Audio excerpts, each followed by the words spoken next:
सद्गुरु कबीर साहिब की पावन चरण कमलों में कोटान कोट बंदगी।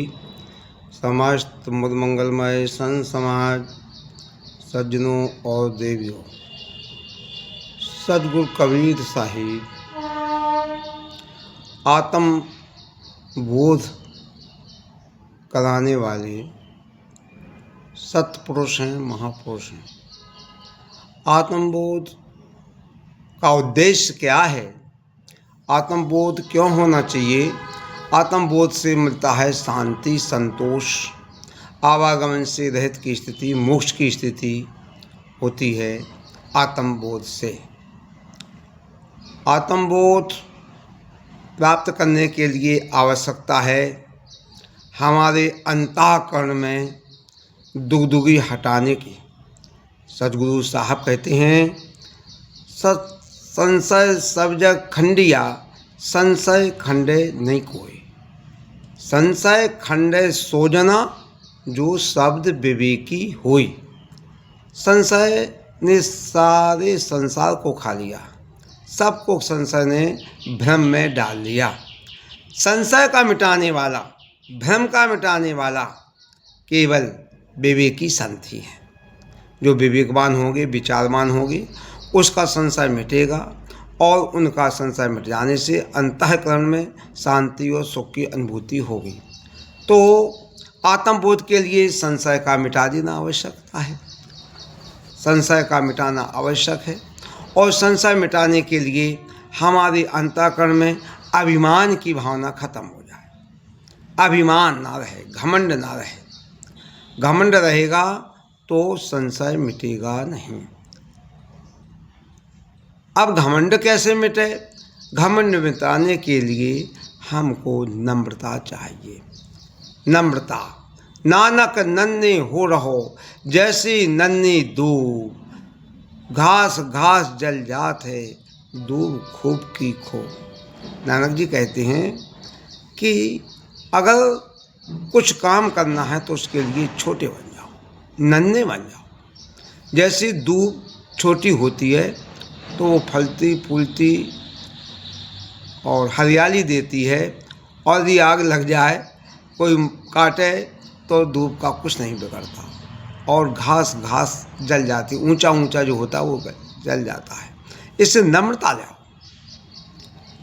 साहब कहते हैं कि अगर नम्रता है तो तुम्हारा विकास है, नम्रता है तो आत्मसंतोष है, नम्रता है तो अहंकार रहित की भावना है। और अगर अहंकार है, नम्रता नहीं है, तो विकास नहीं होगा, विनाश होगा। गर्त में जाओगे, गर्त में जाओगे। चाहे जितनी दौलत हो, धन हो, संपत्ति हो, वोट हो, भीड़ हो, कैसा भी वैभव होए, लेकिन वैभव तुम्हारी किसी काम का नहीं। और नम्रता है और कोई नहीं है, तुम्हारे पास न धन है, न दौलत है, न संपत्ति, न भीड़ है, न वोट है, लेकिन नम्रता है, तो नम्रता होने पर सब कुछ है। इसलिए सज्जनों, नम्रता लाओ, नम्रता लाओ, अहंकार छोड़ो। यद्यपि अहंकार मिटाकर नम्रता को धारण करने के मायने ये नहीं है कि अपने सिर पर कोई दूसरी शक्ति, दूसरा भगवान, परमात्मा, लोक लोकांतर थाप लिया जाए।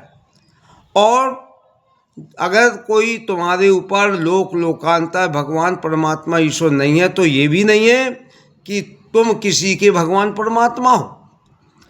तो तुम्हें अहंकार हो जाए, घमंड हो जाए, तो ना तो हम किसी के भगवान परमात्मा हैं, ना हम संसार की सृष्टि रच सकते हैं, ना हम सूरज चंद्रमा तारागण पृथ्वी बना सकते हैं, और ना सूरज चंद्रमा तारागण पृथ्वी इत्यादि हमारे ऊपर भगवान परमात्मा है। ना हम उनके ऊपर हैं, ना वे हमारे ऊपर हैं। वे अपनी जगह स्वतंत्र हैं, हम अपनी जगह स्वतंत्र हैं। इसी प्रकार से संसार के प्रत्येक व्यक्ति और प्रत्येक पदार्थ के साथ में हम विवेक से उनके संपर्क में रहें, विवेक से रहें, विचार से रहें।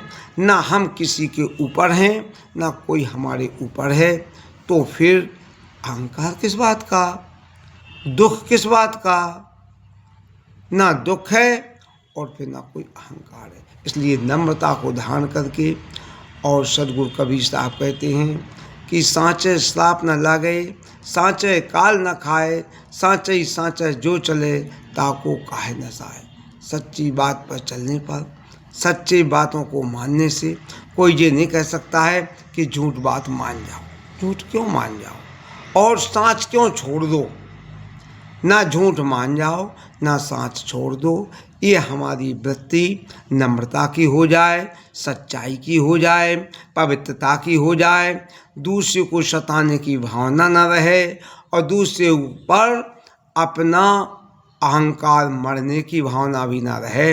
यही संतों का, सज्जनों का महत्व है और संतों का यही कर्तव्य है, यही कर्तव्य है कि सच्चाई पर चलें, सच्चाई को धारण करें, नम्रता को धारण करें, विनम्रता में रहकर शांत स्वरूप माहौल बनाकर अपना जीवन निकालें। यही संतों का लक्षण है। सद्गुरु कबीर साहिब की जय। साहिब बंदगी।